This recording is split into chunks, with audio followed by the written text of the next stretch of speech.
Bien, je n'ai que quelques minutes pour vous dire que je vous prépare pour la chaîne YouTube une vidéo issue de cette présentation ici, de cette fameuse session technique. Tous les ans, je vous en parle. Je dis qu'on a des sessions techniques de chez Samsung. On n'a pas toujours le droit de filmer ce que l'on voit, et en tout cas pas dans l'intégralité. C'est le cas encore aujourd'hui avec des produits qui sont un petit peu cachés par là-bas. Je ne vais pas trop m'en approcher.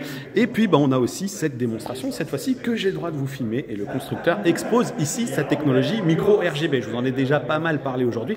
Et elle est comparée ici à un produit concurrent. Je vous invite à vous exprimer dans les commentaires. J'ai assez peu de temps et puis j'ai cassé le connecteur micro USB de mon micro DJI, et donc du coup c'est un petit peu la misère pour que je puisse brancher le micro directement au téléphone.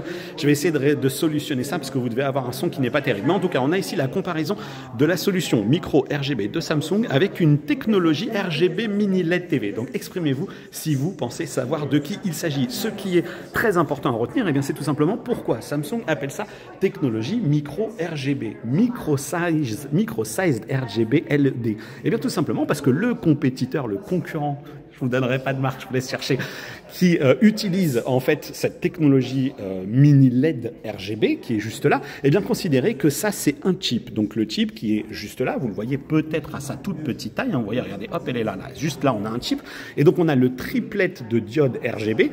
Donc on va considérer bien que c'est ici rouge, vert, bleu par exemple, ou rouge, bleu, vert, peu importe, mais en fait on a un chip, et là on a une diode, voilà, de chaque couleur. Et bien chez Samsung on a à peu près la même taille de chipset, on a visiblement le même espacement entre les deux pour composer ensuite le rétroéclairage de ce panneau LCD qui sera du 4K, duquel on a enlevé le filtre Quantum Dot puisqu'il n'est plus nécessaire.